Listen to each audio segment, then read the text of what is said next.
This show is brought to you by Safety FM.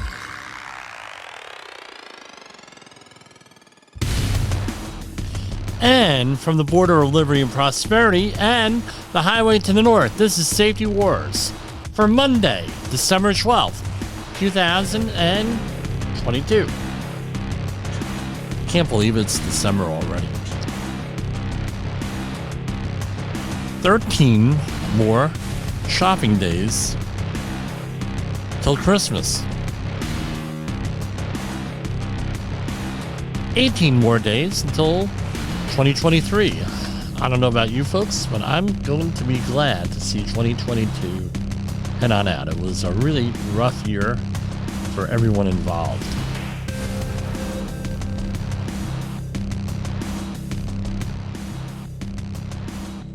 So,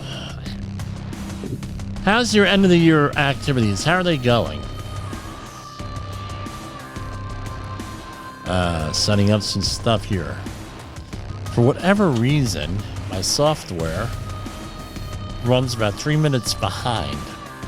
So I always end up going and having to reload everything here. Refresh, not reload, refresh everything here.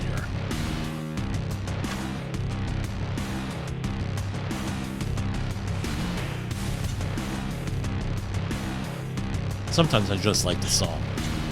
Anyway, yes, this is royalty free. We had a lot going on over the weekend here, and since the last time we spoke, we got walloped with our first snowstorm of the year. Last night, we got about 2 inches of snow up here in southern New York, and I got a nice wake-up call about 10 o'clock last night because my neighbor did not move his cars off the street for snow removal. So what do you think happened? They came out and started honking and everything else. The horn. You know, it was lovely. The children got up and it was great. My wife was away on business. She hosted a conference in New Orleans this weekend. So she is in the cancer shores for a cancer charity most of you have heard of. So, but anyway, we have a lot of stuff going on here in the war front and with missiles and everything else going on. So Japan is to buy Tomahawk missiles and defense buildup amid fears of war. This is a story out of Tokyo.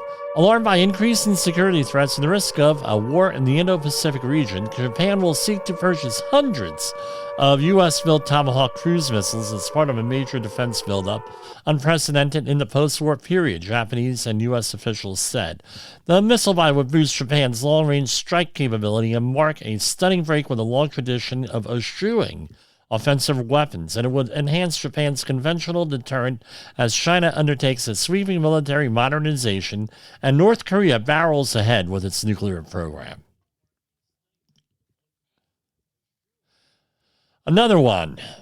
More good news, right? Report Al-Qaeda gets material to make a nuclear weapon. The terror group, this is reported not by a conspiracy theorist. This is reported by Newsweek, who is citing an Israeli newspaper. And the terror group responsible for the 9/11 attacks. And today I was teaching a class for the university that I teach for. And it was day one of the 10-hour general industry outreach class. And we had a whole bunch of folks there, early 20s. And one of the questions I got was, did I witness 9/11? And I said, yes, as a matter of fact, I did, right from Hoboken, New Jersey. So, I feel like I'm getting old here. The terror group responsible for the 9/11 attacks has acquired a shipment of enriched uranium that can be used to make nuclear weapons. Uranium was allegedly shipped from Iran, the Houthi rebels in Yemen, when Al-Qaeda was able to intercept some of it. The newspaper Mariv reported, quoting unnamed sources. I hope this is not true. Now, I'm going to talk to you about a little bit of a personal experience here. I FDA warns that LASIK surgery patients need to be better informed of risks before the eye procedure. So the surgery known as LASIK, laser-assisted in situ keratomileuris, try to say that again, is under the lens of the FDA, which has caused controversy among eye experts. The FDA released an 25-page draft guidance after receiving input from patients who felt they were not fully informed of the risks and FDA's guidelines and everything else. So I guess they're not seeing eye to eye on things, pun intended. Some of the potential side effects of LASIK include, but are not limited to, persistent eye pain and the need for glasses. Since most driving difficulty, driving at night, double vision, seeking halos around objects, in some cases, persistent eye pain. Now, in 2010, after I got done with the Gulf oil spill, I knew I was getting married, and I wanted to live a more active lifestyle and everything else. I wanted to look nice for those wedding photos, and I hated glasses. I absolutely hated glasses. I wore them for close to 20 years. 21 years? Maybe 20 years. Anyway, long story short, I went for for LASIK, right? I had some moolah available. I said, you know what? I want to go out and get some get LASIK surgery. And it cleared up. I went from 2100 vision, meaning I saw at 20 feet what most people saw at 100, or actually it was 135 at 135 feet, down to 2010 vision. And recently, my eyes have gotten, I need glasses in some certain cases for like reading and close-in work.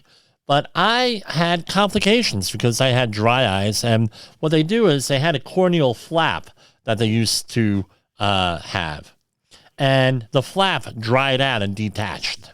And it took about a year, almost, about 8 months roughly, for that to get reattached. And I had to go every week, and they take like a ballpoint pen thing almost and rub your eyes like a rolling pin. It was a horrible sensation, but it worked eventually. So, no, I share this story because I tell you what, eyes are not something you want to mess with. I was basically blind for 3 days. I couldn't do anything. I just blew a lot of money. This is when LASIK surgery was a lot of money. And, the bottom line was you have you can have issues here, and there is risk to this. So it worked out fine for me, but the doctor said he wouldn't do it again, right? When I said, well, what can we touch up some of this stuff? He said, no, Jimmy, your father had the same situation, and what happened was he was very similar to your loss of eyesight now, right? Where I'm not going blind, but I need glasses. And he said it should resolve itself in 5 years where you're not going to need glasses. So I said, oh, wow, really? He said, yeah, 5 years. So anyway, I'm going to share another story with you here. Now, clicking through my stories here that I have, this just came up on hearing aids. Right, there are a lot of home hearing aid companies where they're selling hearing aids over the counter.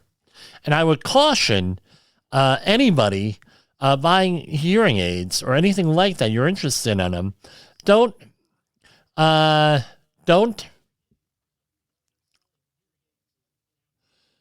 jump the gun here on hearing aids, getting them over the counter. Go for an evaluation to an audiologist and a qualified doctor for that before you go for a hearing aid. Because my mother has been dealing with poor hearing for many years as a result of her experiences during World War II, which we discussed some of them last February on this program, on the podcast. And we're looking to get Imogene Salva back on this program. And she had lifelong hearing issues, and she went for hearing aids at a store. I'm not going to mention the name of it. And these are not audiologists, and they actually damaged her eardrum. How do you like that?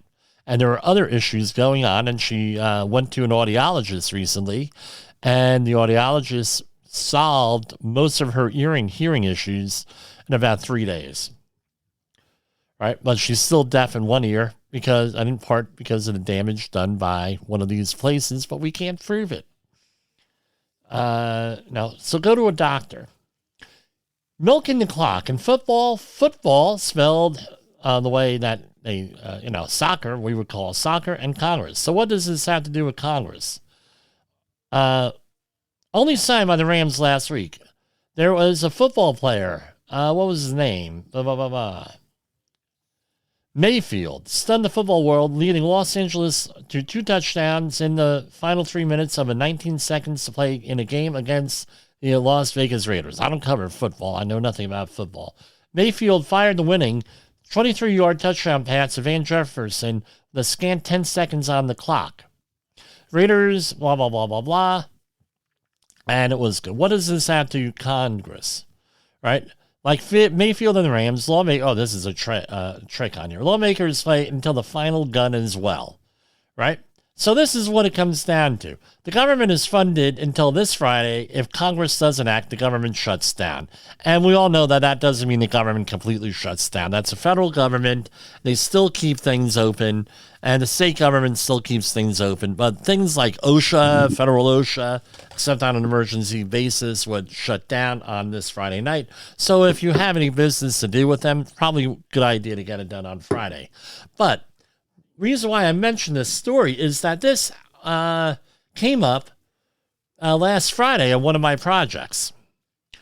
All right, where what happens is, no, I'm sorry about the football. What happened was they want you to go away. They'll yes you to death. The workers, the supervisors, they'll do it. Well, hey, I'm just going to say, oh, yeah, Jimmy, and he'll go away. And this is a new project I'm working on. We don't know each other. And what happens is I made an issue over a situation on site. I won't mention what the situation was. And they were like, okay, yeah, we'll get it fixed, we'll get it done. They don't get it done because they are hoping that I'm going to forget about it. They're hoping that everybody will forget about it. And then what happens is you don't forget about it, and guess what? They're doing what you call run out the clock sort of thing. And they're hoping you're going to go away and everything else. And at the end of this discussion, what happened on Friday? We had a very heated discussion on site. They found out that on other jobs that they've been on, the safety professionals let them run out the clock. They just gave them a little bit of pushback. They ran away into the trailer, right, sort of thing. They didn't do their job. That was their usual thing, was that an issue was raised, and they wanted to go out, and for whatever reason, the safety professional did not have any letters after their name. There was really nothing to lose. And they said, look, I'm not getting paid a lot, so therefore I'm not going to make an argument over whatever. And by the way, if someone dies, someone gets hurt, so what? My company gets sued, I don't get sued. And that's what happened. So they thought that I was in that same situation, not realizing that, yes, I own a company, I have insurance, someone gets hurt, the worker cannot sue unless it's something totally egregious, their company, except if you're in New York State, where you have the scaffold law, someone gets hurt, you're just break out the checkbook. But they were expecting someone to just give up on a safety issue. Well, guess what? I hammered a safety issue home, and I'm not looking for an attaboy, but it's called running out the clock. It happens all the time in safety. Well, we're only going to be doing this job for a week. Let's consider it construction work. So guess what? He wants us to do X, Y, and Z. Guess what? In a week, it's going to be over. What do we care? We're not going to do it. We'll never see this guy again or this person again. And this is where you need to be careful.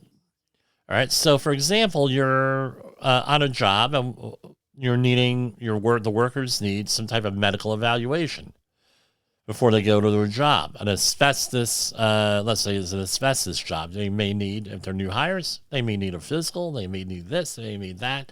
If it's going to be a couple of month job, hey, you're going to need physicals for this, blah, blah, blah, or a phase of work, we're going to need respirators, blah, blah, blah. We're going to go and we're going to do this for a week where Scrooty is going to complain for 2 or 3 days. He's going to go away and we're going to say, oh, well, we'll do it next time and try better next time. And then about 6 months later, you get a thing in the thing. And this happened to one of my clients where somebody ran out the clock, like in football, this football story. And what do you think happened? 6 months later, they got a visit from an attorney because somebody claimed that they were supposed to get physicals before they got onto the site for a hazardous waste site cleanup. It was, I think, 9 months later. Turns out a couple of guys got overexposed to something allegedly on site. Now they have a legal problem. Should have listened to your safety professional right on that end. And we ended up having to, no, it wasn't against me because they called me in to do problem solving afterwards. And there's really not much you can do that. The people were likely overexposed on the site. However, they were probably exposed on the previous employment, but you failed to document it. But I'm rambling on and on. But what the issue is this. People try to run out the clock on you all the time, hoping you're going to go away. On this stuff, on this safety stuff. It happens, it's a routine thing out there. And you can't let them run out the clock. Right? The other issue that we had on site, right? If someone were to describe what Safety Wars is, and one of the listeners there, he's out there, Anthony, right? We were talking about what is Safety Wars? What are we talking about here? It's about backbone. Giving the safety professional backbone. Coaching the safety professional to have backbone. Because it's missing in our field a lot of times. We don't put the effort together because, hey, it's not worth it. That's not worth it. That's not okay, there are hills that you don't want to die on in the safety field. There's hills that you don't want to die on. That's for verbally in the in life where things aren't worth the argument. We get that. I get that. However, you got to do your job, right? If your job is safety, you have to do your job. You cannot go and just, again, let people run out the clock, let people walk all over you or anything else. So one of the things that the people that we had a heated discussion with on Friday was I've never seen a safety person with backbone. Yeah, well, you're dealing with me. I've never had a safety person give me any pushback on anything. I said, yeah, I guarantee that you didn't because you're always yelling and screaming and trying to bully and intimidate everybody. Your coworkers, your thing and everything. I have no doubt in your mind that no one ever taught to you. And, and this is what the personalities were. These are the personalities here, hoping that they're going to run out the clock and, you're going to give up and leave them alone. However, when it's an ideal situation, you can't do that. Here we have people die from mRNA vaccine damaged hearts. Near peer-reviewed German study provides direct evidence, allegedly. This is a story out of from medical pathologists from Heidelberg University Hospital in Heidelberg, Germany. They published direct evidence showing how people found dead after mRNA vaccination died. As a team of 6 scientists explore in their study, these mRNA vaccinated patients suffered from heart damage because their hearts were attacked by their own immune cells. This autoimmune attack on their own heart cells then leads to their damaged hearts beating so many times per second that once the tachycardia unexpectedly started, they died in minutes. The articles were in the Journal of Clinical Research in Cardiology, the official journal of the German Cardiac Society. So my advice, as always, is to consult your medical doctor before you do any type of vaccinations or seek any type of medical health. But just realize that we're 2 years into this, and vaccines take a long time to get on the market usually. And find out about your own situation before, seek your own medical advice. But realize this stuff is out there. On last Friday, I stayed for half of a symposium of some sort, a lunchtime session with an organization that were critiquing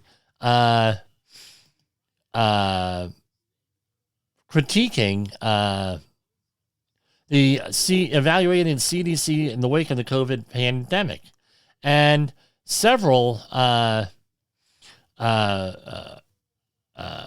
doctors and researchers were on the panel, and it was just very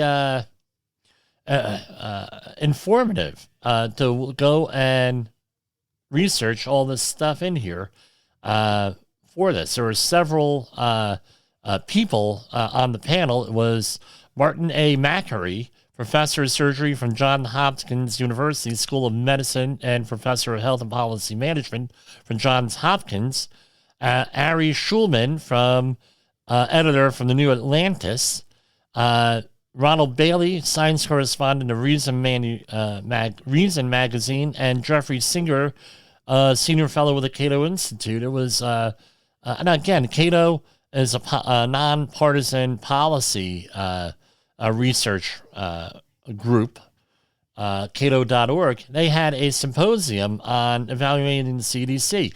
And from their point of view, right, they didn't have a lot of nice things to say about the CDC and the way it was handling it.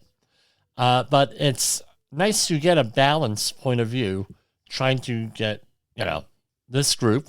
And I also listen to the other groups. Where do I stand on vaccinations and the way things are handled? My opinion is simple. Check with your doctor before any type of medical care, right? Or other qualified medical professional. Don't go off the internet, right? Because your normal doctor should know your medical history and risks and everything else. Number one. Number two is I'm fully vaccinated, all right? So actions speak louder than words. Number three, I've always said that the CDC is great when they're researching infectious diseases, but when they are communicating risks and things of that nature, maybe they need a little bit of help on that. I don't think that there was any evil intention by anybody with this stuff. But again, do your own research, listen to varied sources out there, and judge for yourself. And again, listen to qualified medical professionals. As I said during my class today, right, we're teaching 10-hour outreach for the university, and there were questions on COVID that came up, specifically with respiratory protection, because that's what everybody's talking about for the last 2 years. And I said, well, look, this is what the issue is. You're a medical, if you are sick, where do you go to? You go to a medical doctor.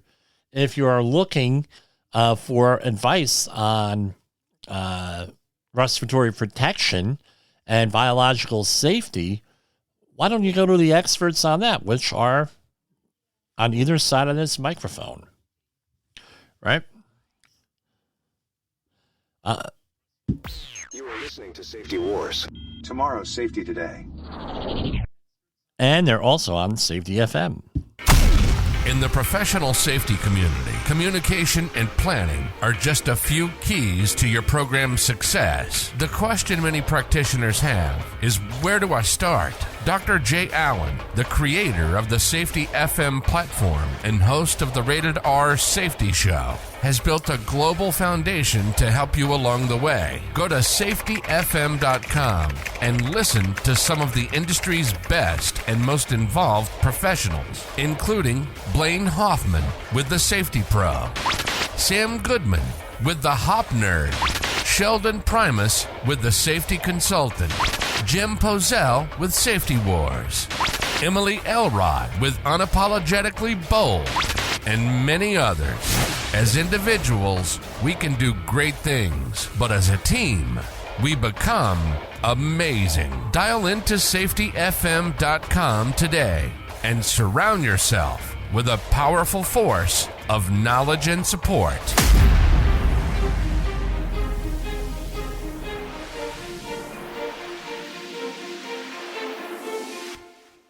Okay, we are back. All right, this is a game changer, possibly one of the biggest game changers in the last 50 years as far as energy is concerned, probably 60 years, and we're awaiting for a more official announcement. This happened at Lawrence Livermore National Laboratory in California. They've reportedly successfully produced a nuclear fusion reaction, resulting in a net energy gain, according to several news outlets. It was reported over the weekend that our president, Biden, was going to talk about this. I am still waiting for that.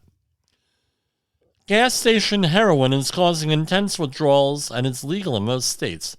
Tianepentine is an antidepressant, but it's being sold in the U.S., especially at gas stations, as a dietary subject, and it functions like an opioid.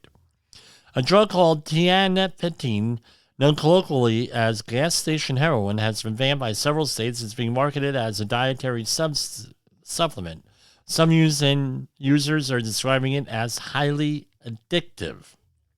It's antidepressant used to treat depression in some countries, but it's not approved by the FDA for medical use in the U.S., and it's not a controlled substance, and it is typically sold as a dietary supplement.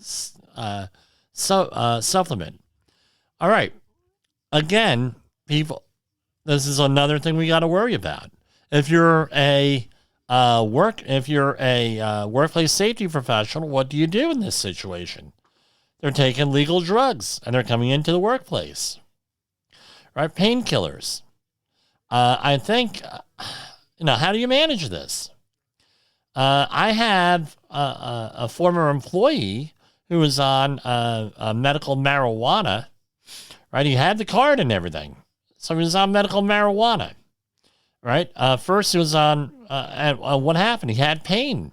He had a career before he came to my company, and he was in immense pain. And rather than going out and going to a doctor, finding out the source of the pain, getting medical treatment or anything else, he said, well, some doctor went out and gave him a medical marijuana card. He ended up with a very serious illness, and he was dead within 2 months. Once it got to a point where he had to actually see a doctor.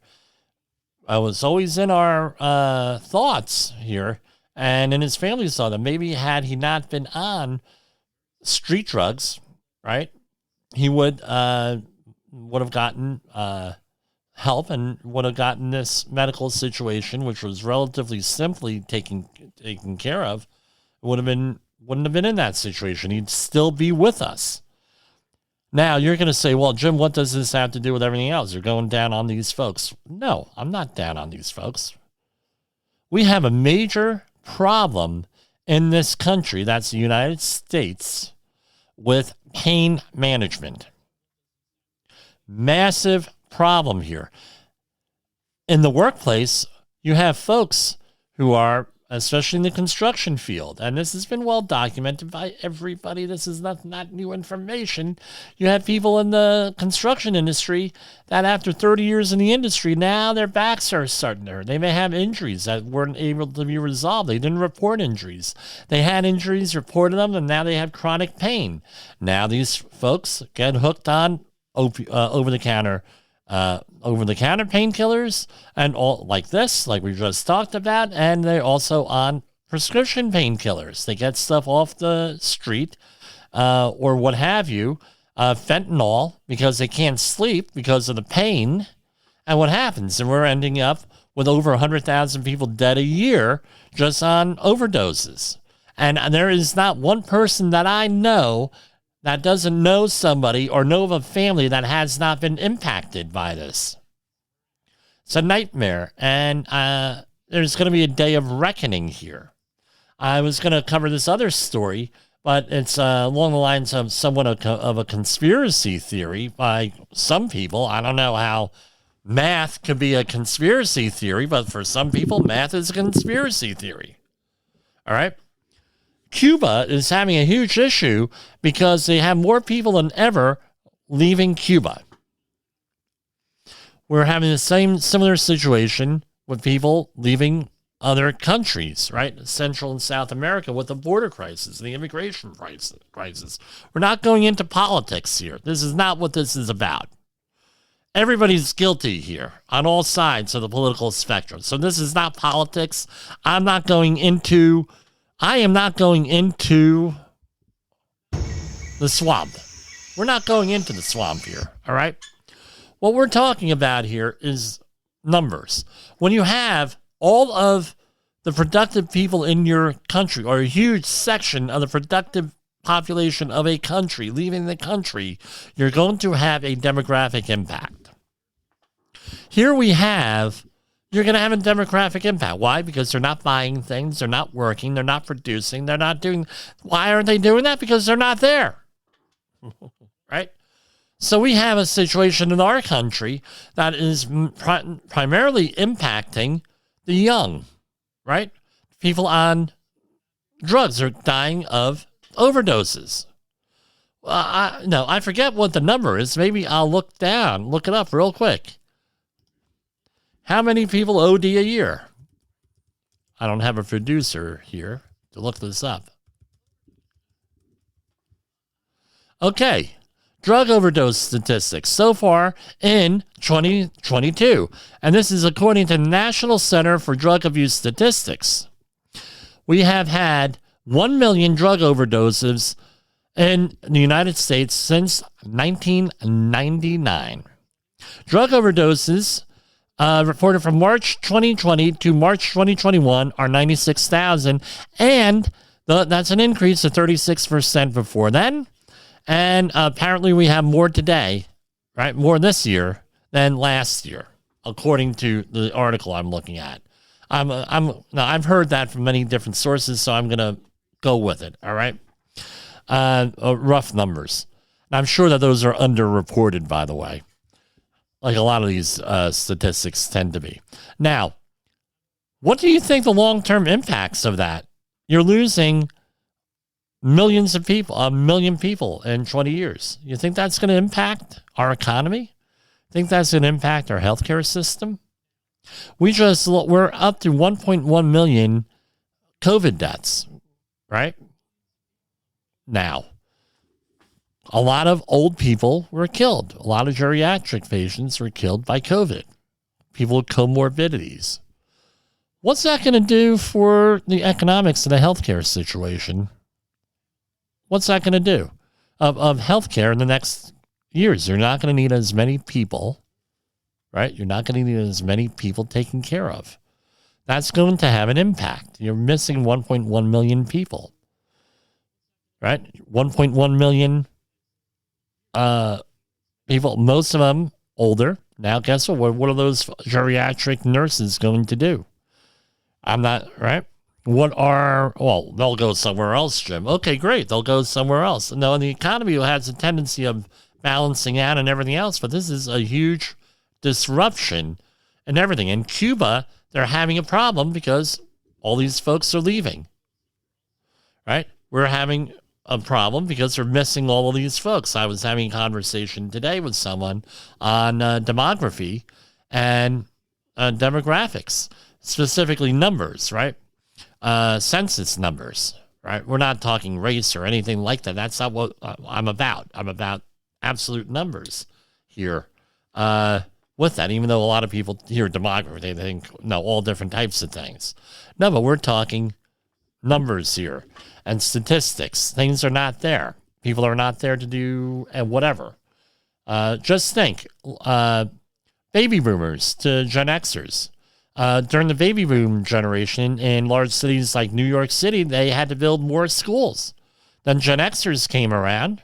New Jersey was one of them. They built all these colleges in the early 70s because of people looking to get out of the draft, number one.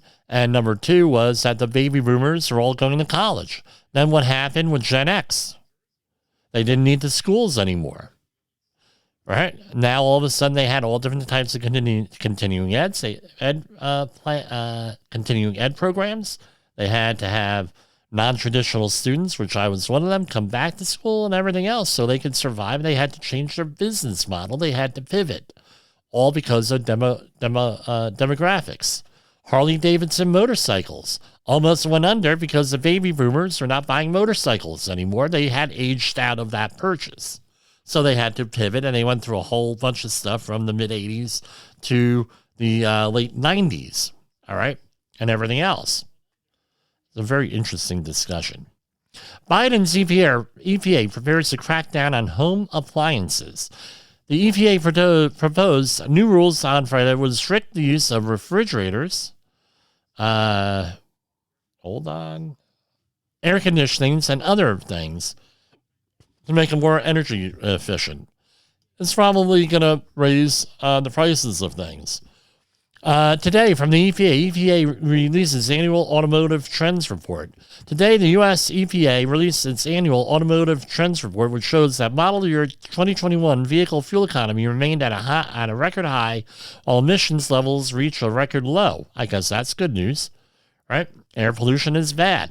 The report also shows all 14 large automotive manufacturers achieved compliance with light-duty greenhouse gases standards throughout at least model year 2020.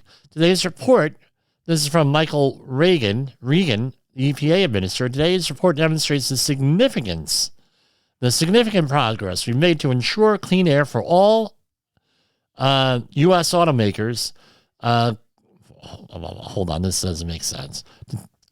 Today's report demonstrates the significant, I'm quoting him, the significant progress we made to ensure clean air for all, and it should be comma, as automakers continue to innovate and utilize more advanced technologies to cut pollution.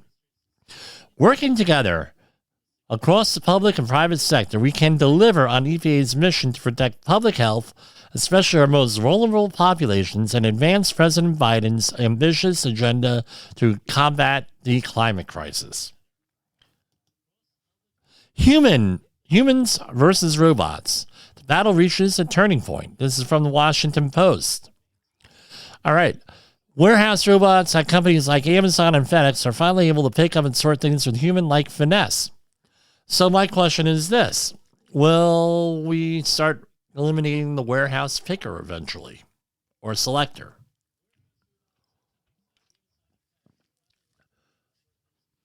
I'm sure that this will help companies go out there and reduce injuries and everything because you have a machine doing it, right? And this is what's going on is with the robotics is that the machines are basically replacing human beings for a lot of this stuff.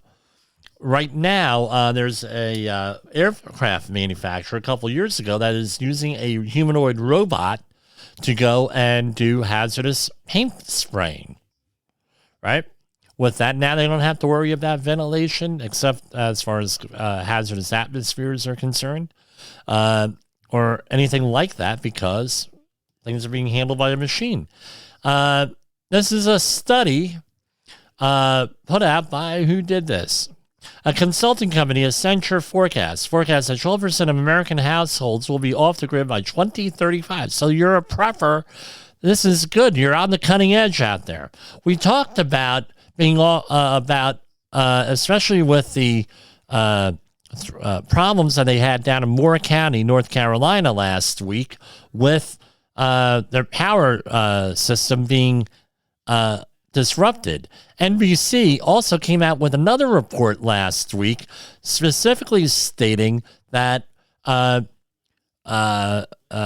were over 600 attacks on the power grid in 7 states over the last 8 years. Wow. Something like that. 600. Guess what? When they came out with that, I said, man, people are going to be, this is going to become probably a new thing out there where this is going to resurge like it did after 9/11, disaster prep. Guess what? You have disaster prep here. I know of one family, right? Kids come along with sometimes strange interests and strange hobbies. One kid, all right, you're going to love this. What's his hobby? Doomsday preppers. Prepping for doomsday. That's his hobby. And, that's his thing. Maybe I'm hoping he's going to be a leader in the whole movement. Maybe by 2035, that could be his thing. New career. That could be his career. teaching people how to be prepared. We need more people like this. But anyway, and the article got this one said Abraham Lincoln liked the idea, saying the greatest fine art of the future will be the making of a comfortable living from a small piece of land. Okay, great. But again, more people will be off grid. That means home isn't connected to a local power grid. So they're going to have their own energy source, such as panels, right? So in most cases that I've heard of, solar panels are connected to the grid, the quote-unquote grid. This is what the hope is as the price of these solar panels goes down, battery technology goes up, communities, and households are going to be literally off the grid. And with that end, energy efficient appliances, right? So I don't know. We'll see how this goes. I could see right off the bat, this is going to be more popular. Now, what I found out last week, that in New Jersey, northern New Jersey, Sussex, Hunterdon County, and some of the other places are, people calling me during the show. They know I'm here. A lot of places, Hunterdon County, Sussex County, Warren County, New Jersey, have a lot of off-the-grid people over there. And I'm like, wow, for a metropolitan area? No, people have bug-out locations there from the New York City and, eastern New Jersey. I mean, geographically eastern, not eastern as far as historic eastern New Jersey. All right. And apparently there's a whole community over there. I had no idea of that whole group. All right. We're going to go into our money for here. Dow Jones Industrial finished up 1.58% to close at 34,005. S&P 500 was up over almost 1.5% and closed at 3990. Nasdaq up 11,143. Russell 2000 at 1818, and this is up. 10-year Treasury note also up, right? At 3.59%. Bitcoin rose today to 17,145. Crude oil is up to 73.81. And we're going to mosey on over our precious metals. Gold at $17.92 an ounce, up. Silver up $23.59. It's starting to move up there, guys. Platinum at $10.20.90 is up $1.90. And palladium, yes, palladium they use in catalytic converters is at $19.21.50, which is probably why they're all being stolen around Metro New York. So we're going to take a brief break here. And we'll be back with you in a moment. Is your safety training old, stale, and hackneyed? Is your safety trainer still preaching a warped version of behavior-based safety? How about safety training that actually addresses your hazards in your workplaces and is not standardized baloney from 25 years ago? Contact the Safety Wars team at safetywars.com or call Jim Poesl at 845-269-5772. Remember, if you're receiving this message, you are the solution to unsafe workplaces. OSHA recordables, first aid cases, catastrophic losses. You want answers? So do I. This is Jim Poesl with Safety Wars. Okay, we're back. We're going to talk a little bit because it's really fresh in my mind. As I might have mentioned earlier, I was talking... I'm teaching a course this week for the university I work for, the 10-hour general industry outreach course. And I'm dealing with young people, right? Just getting into the workforce. And now they're taking this course. I love doing it because I love doing this, especially for a university because I find that I am given a lot of academic freedom in doing that, sort of like me on this station. So if you're interested in getting like a safety wars 10-hour course, especially the intro to OSHA and some of the other things, give us a call, and we make it very exciting, right? I know people who've gone through this stuff 3 or 4 times. They're like, wow, those are some of the reviews I'm getting. But anyway, I'm not here to pat myself on the back. But anyway, some of the things that people don't realize, right? So, and this has been what's the word I'm looking for? This has been the concept of the year. They're called rights. What's a right and what's not a right? I'm finding that whether it's with the Roe versus Wade issue, voting rights, a lot of other rights that are out there that are not enumerated in the Constitution, right? So we have in the Constitution, we have a lot of rights, right? We have the Bill of Rights, the first 10 amendments to the Constitution. We also have like 14th Amendment, right? Those kind of rights. And you have all different types of right for freeing the slaves and all that stuff. Those are easy rights here, right? You have a freedom of speech. It's enumerated. No, you have a freedom of speech.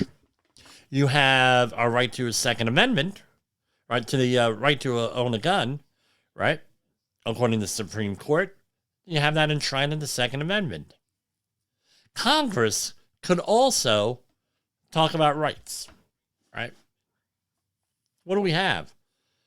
We have the General Duty Clause, right, under OSHA, where you have the right, I'm not going to go out, we all know what this is and everything else, where you have a right, meaning a constitutional right, a right to a safe and healthful workplace free of recognized hazards. That's a right. So let's say you're a trainer and you are dealing with an underserved minority, at-risk community, like I often do. How do you talk about OSHA? How do you do that? The way I approach it is rights. You have a right to this stuff.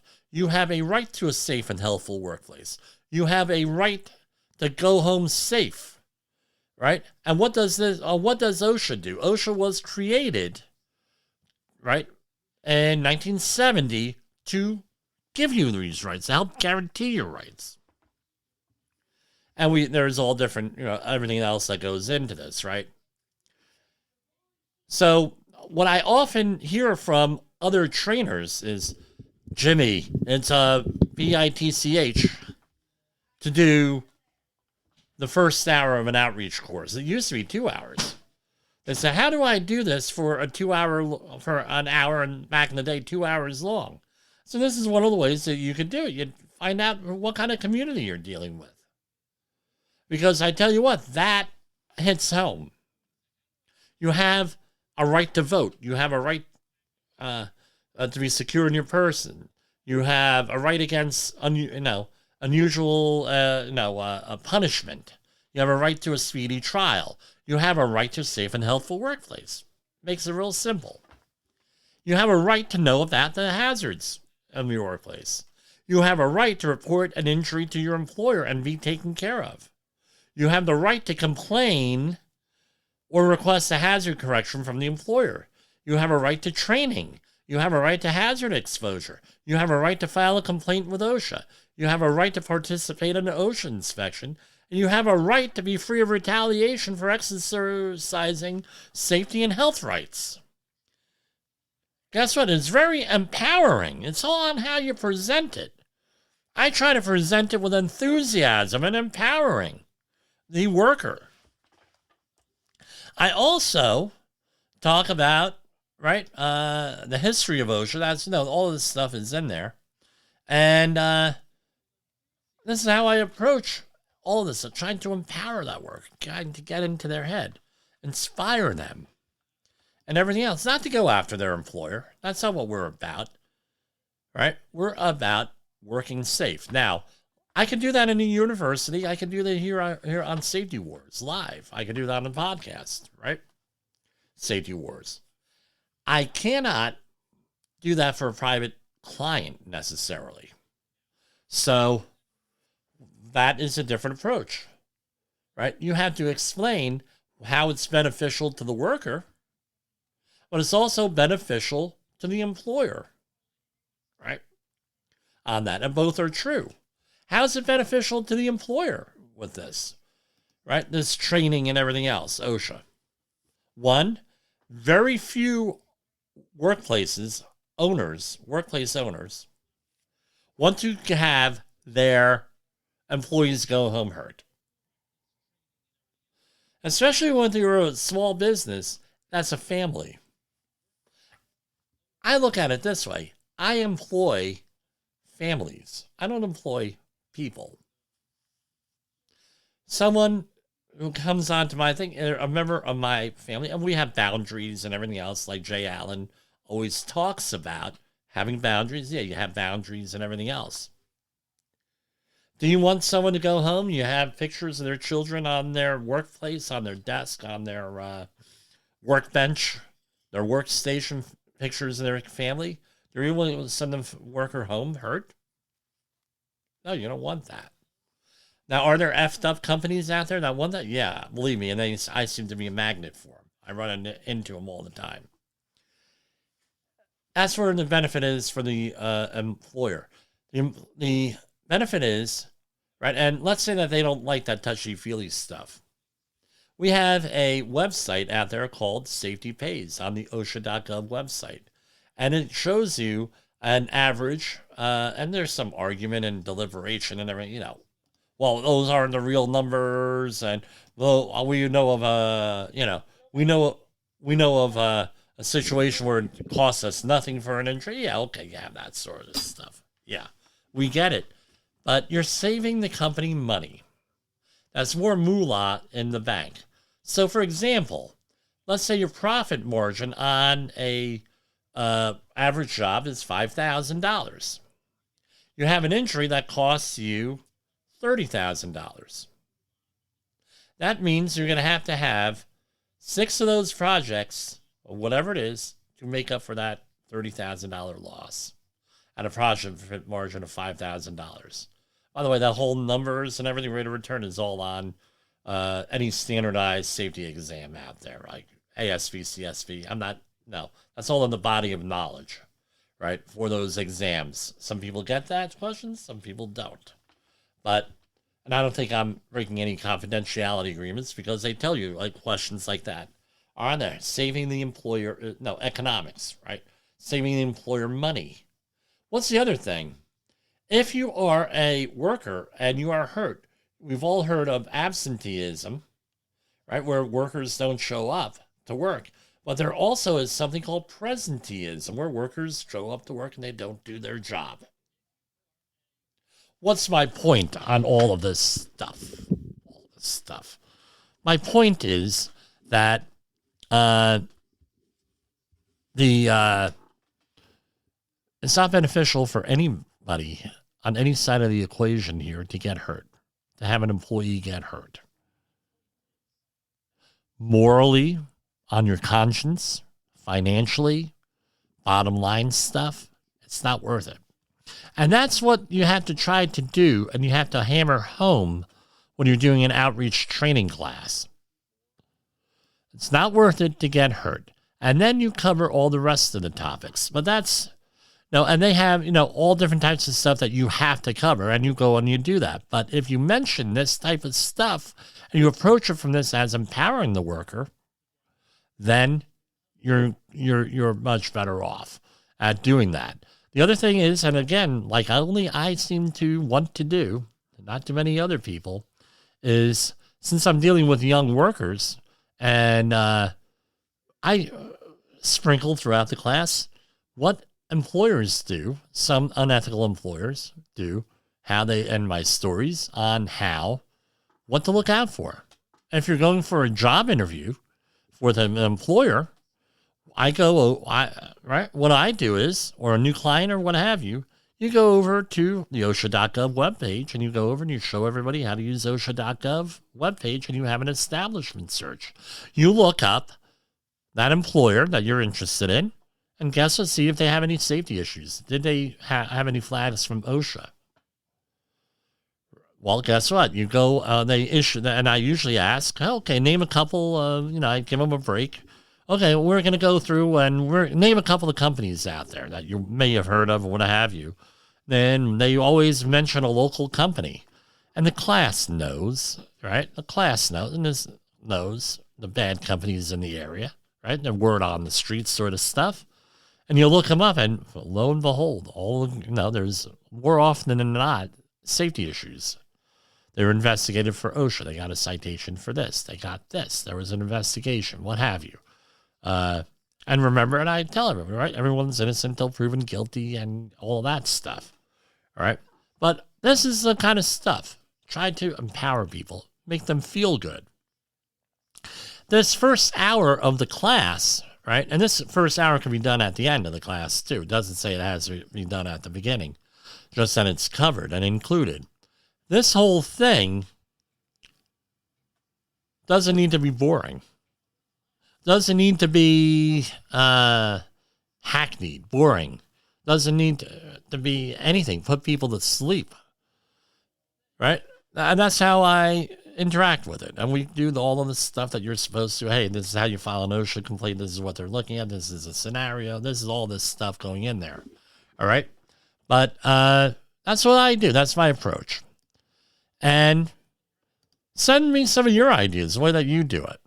And let's remember, right? January is coming, right? And especially in the construction industry, things are slowing down for the winter. You need somebody to go out there to do safety training for you. Guess what? Where are your people? 845-269-5772 or jim@safetywords.com. The other stuff, we're got a lot big plans for 2023. We want everybody to hold on. I'm hearing. Okay, that's coming from upstairs. I heard something in the background here. That's what I have for today. So I want everybody to have a safe night. And if you can, enjoy yourself a little bit, right? During this holiday season. What did we do this weekend, right? Hey, this is another question. Hey, Jim, what did you do? We have out here, we have all of the Christmas light displays that people put out marked in all the different houses. We go to the same ones every year. We have one, I'm probably going to put it up on Instagram or Facebook or one of those other social media accounts that we visited over the weekend. My wife was away, so I wanted to bring my wife here because it's a family tradition that we go and we see this one in particular every year that's local, and it raises money for some local and also nationally known charities. So we'll see you back here tomorrow. Stay safe, everybody.